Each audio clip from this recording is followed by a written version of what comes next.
आमरस काळा पडू नये, पोटाला बाधू नये यासाठी काही खास टिप्स या व्हिडिओमध्ये दिलेल्या आहेत. तसंच आमरस झटपट, दाटसर, ओरिजिनल चवीचा कसा बनवायचा हेही या व्हिडिओमध्ये अगदी सविस्तरपणे सांगितलेलं आहे. त्यामुळे व्हिडिओ कुठेही स्किप न करता संपूर्णपणे पहा. नमस्कार, मी पल्लवी. आजच्या एका नवीन व्हिडिओमध्ये सर्वांचं खूप खूप मनापासून स्वागत करते. उन्हाळ्यामध्ये घरोघरी आमरस तयार केला जातो. हा आमरस करताना कोणती काळजी घ्यायची याचं सविस्तर असं या व्हिडिओमध्ये सांगितलेलं आहे. आता आंबे हे मुळातच उष्ण असतात. तर याची उष्णता कमी व्हावी यासाठी आंबे 3 ते 4 तास तरी पाण्यामध्ये आपल्याला भिजत ठेवायचे आहेत. अगदीच वेळ नसेल तर अर्धा तास तरी आपल्याला हे आंबे पाण्यामध्ये ठेवायचे आहेत आणि देठाचा भाग पाण्यामध्ये बुडेल अशा पद्धतीने आपल्याला हे आंबे पाण्यामध्ये ठेवायचे, म्हणजे आंब्यातली जी उष्णता आहे ती कमी व्हायला मदत होते.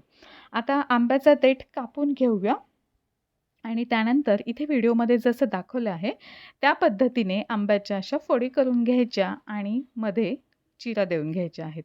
त्यानंतर अगदी चमच्याच्या साहाय्याने सुद्धा आपल्या आंब्याचा गर काढता येतो. आता सगळ्यात आधी महत्त्वाचं म्हणजे आंबे निवडताना आंबा हलका मऊ पाहिजे आणि वास घेतल्यानंतर त्याचा वाससुद्धा छान आला पाहिजे. खूप कडक किंवा जास्त पिकलेला आंबा नको. रंगसुद्धा एकसारखा असेल तर आंबा आतून चांगला निघतो.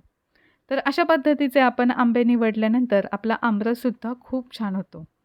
तर हे बघा, इथे व्हिडिओमध्ये जसं दाखवलं आहे त्या पद्धतीने आपण चमच्याच्या साहाय्याने आंब्याचा गर इथे काढून घेत आहोत. अशा पद्धतीने रस केला तर आंबा अजिबातही वाया जात नाही, सालीला अजिबातही गर राहत नाही आणि अगदी झटपट होतो, खूप जास्त वेळही लागत नाही. तर याच पद्धतीने आता मी दुसऱ्या आंब्याचा सुद्धा गर काढून घेते. हे बघा, इथे तुम्हाला दिसत असेल की अगदी सहजपणे हा आंब्याचा गर निघला जातो. त्यानंतर इथे जी ही कोय राहिलेली आहे, कोयीचा सुद्धा आपल्याला गर काढून घ्यायचा आहे. अगदी हलका-हलकासा काढून घ्यायचा. तर हे बघा, इथे तुम्ही पाहू शकता की अजिबातही आंब्याचा गर याला राहिलेला नाही. आंबा अजिबातही वाया न घालवता आपण हा रस करणार आहोत. तर याच पद्धतीने आपण बाकीच्याही आंब्यांचा इथे गर काढून घेऊया. तर हे बघा, अशा पद्धतीने मी सगळ्या आंब्यांचा गर काढून घेतलेला आहे. आता हा आंब्याचा गर आपल्याला मिक्सरच्या भांड्यामध्ये घालून घ्यायचा. आंब्याचा गर हा असा मिक्सरमध्ये फिरवून घेतल्यामुळे जो रस तयार होतो तो छान दाटसर, स्मूथ आणि एकसारखा तयार होतो. त्यामुळे खायलासुद्धा खूप मजा येते. आंब्याच्या गुठळ्या राहत नाहीत.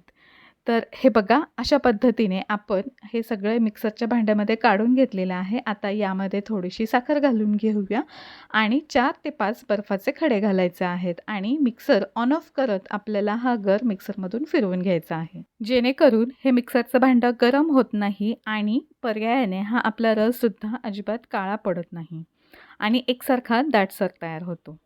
तर हे बघा, इथे तुम्हाला दाखवते की छान दाटसर असा आपला हा रस तयार झालेला आहे. आता यामध्ये आपल्याला घालायचं आहे थोडंसं दूध. दूध घालत असताना सुद्धा खूप जास्त घालायचं नाही आहे, नाहीतर आंब्याची जी ओरिजिनल चव असते ती कमी होते आणि रस चांगला लागत नाही.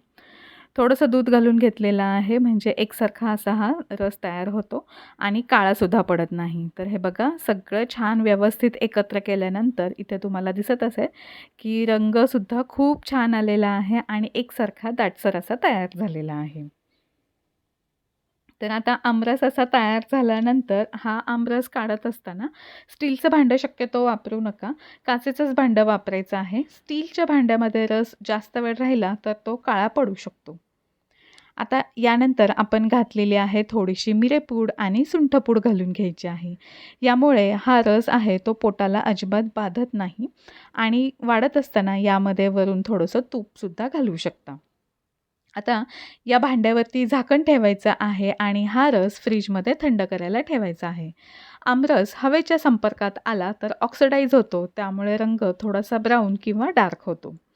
आणि स्टीलच्या भांड्यामध्ये जर ठेवलं ना तर त्याच्यामध्ये काय होतं की स्टीलच्या भांड्यामध्ये उष्णता पटकन घेतं, त्यामुळे रिॲक्शन ही थोडी फास्ट दिसून येते. त्यामुळे शक्यतो काचेचं भांडं वापरा. आता अशा पद्धतीने आपण हे आमरस तयार केलेला आहे. यामध्ये ज्या सगळ्या छोट्या-छोट्या टिप्स सांगितलेल्या आहेत, त्या सगळ्या वापरा. आमरसामध्ये थोडंसं दूध, साखर ही घातल्यामुळे रंगसुद्धा जास्त वेळ टिकून राहतो. त्यामुळे थोडीशी साखर नक्की वापरा. असा हा आजचा व्हिडिओ तुम्हाला जर थोडा जरी उपयुक्त वाटत असेल, तर लाईक करा, शेअर करा आणि आपल्या यूट्यूब चॅनलला सबस्क्राईब करायला विसरू नका. अशाच पद्धतीच्या नवनवीन रेसिपी आणि टिप्स घेऊन पुन्हा भेटूया. तोपर्यंत धन्यवाद.